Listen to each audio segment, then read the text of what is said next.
Hi, my name is Ella Beverly. I'm from North Hall High School, and this is my original oratory speech over diversity. I hope you enjoy. My time begins now. For some, diversity is something they just see play out in front of them. For others, it's their whole life. I'm one of the others. I am of Hispanic and Latina heritage, but what countries I have in me are unknown. Vic.gov.au describes diversity as what makes each of us unique, including our background, personality, life experiences, and beliefs. It is what makes us who we are. It's a combination of our differences that shapes our view of the world, our perspective, and our approach. For me, it's just life. As I mentioned, and as you may or may not be able to tell, I am Hispanic, yet everyone in my family is Caucasian. How is this possible, you may ask? Well, it's quite simple. I'm adopted. Not only am I adopted, but when I was 11 years old, my father passed away.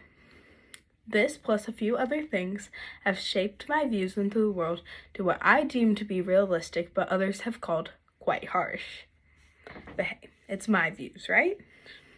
I would like to start us off with some statistics from the world. You want to take what the largest ethnic group in America is?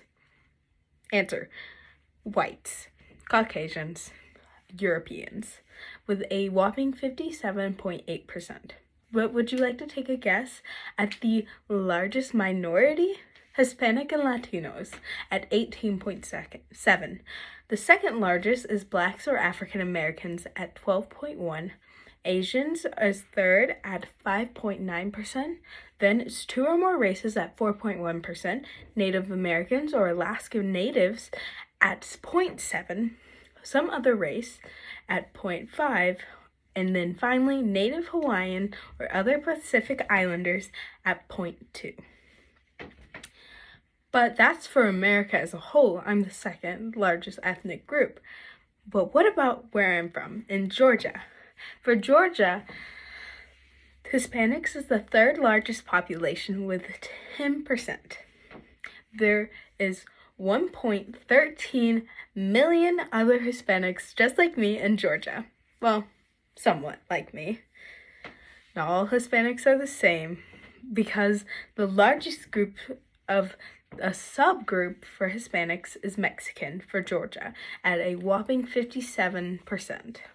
Then is Puerto Ricans with 10%, South Americans with 8%, Guatemalans with 6%, and El Salvadorians with 5%. And that creates our top 5 for subgroups.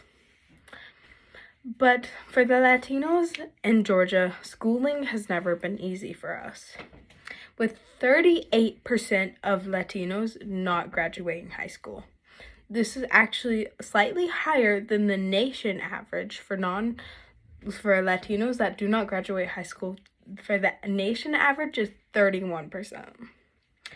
But amongst the Latinos in Georgia that do not graduate, Guatemalans are the most likely to not finish high school, with a whopping 69% not graduating.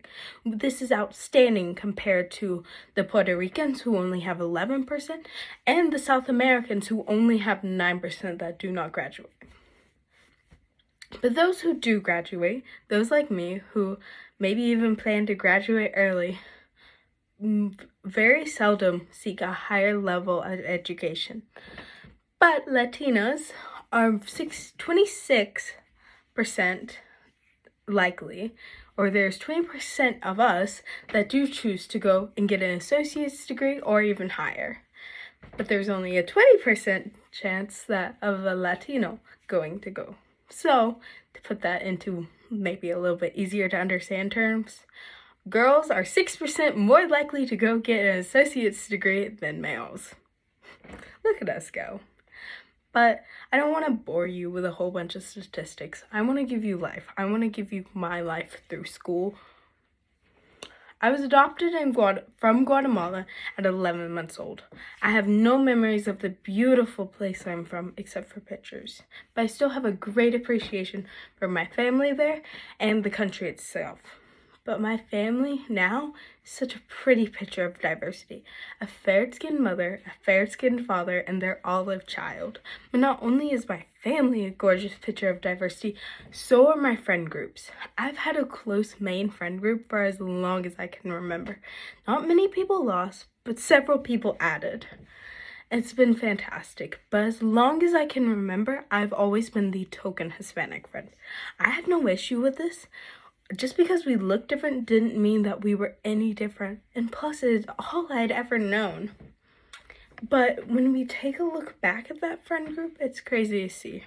When I first started elementary school, way back when I was 5 and in kindergarten, there was one other Hispanic in my grade. It was just me and him. And just me and him, we stuck out a lot. And kids as far back as kindergarten always made sure that I felt a little bit different, that I was a little bit alienated just because I looked different. Who knew 5-year-olds could be so mean? But it wasn't until 3rd grade that we added 3 more Hispanics into the mix. And everyone thought we were siblings. This would have been fine, but I'd already been through so much through my elementary school. But you know, we have ups and downs in elementary school, right? Well, about a year later, it was decided that all those who look alike should be together, whether it be as siblings or as a couple. We were 9.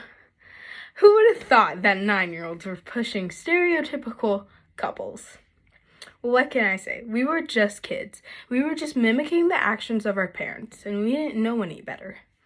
But it wasn't until 7th grade when my main friend group opened their arms to accept a new member. A little Mexican girl who is now my best friend. We look alike, we don't act much alike, but we're best friends. But that's just one friend group. A whole new friend group was recently created for homecoming. And in that friend group, there are my 2 little brothers.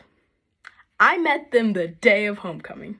Some real close little brothers I have right there. But instead of 9-year-olds pushing the stereotype of, oh, they're siblings because they are all Hispanic, it's 16-year-olds.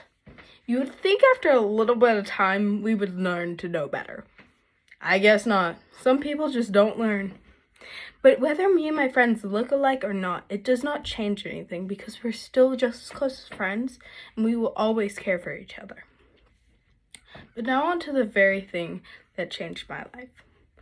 When I was 11 years old, on the morning of September 2nd, 2017, my mother called me into her room. She sat me down and broke the news to me. I felt the whole world stop, my heart shatter, in this eerie silence. I didn't eat much for the rest of the week, but yet I tried to go to school. The kids, they talked. Now, was everything they talked about bad? No, of course not. But some of it was, and I was extremely sensitive and heartbroken. So I didn't even hear any of the good. And the way that people cope was never more apparent than this time. Because my mother, she chose to not take on the difficulties of her job at that point, but she relied heavily on everyone else. Yet I tried to go and pretend like everything was normal, yet I shut myself off from everyone.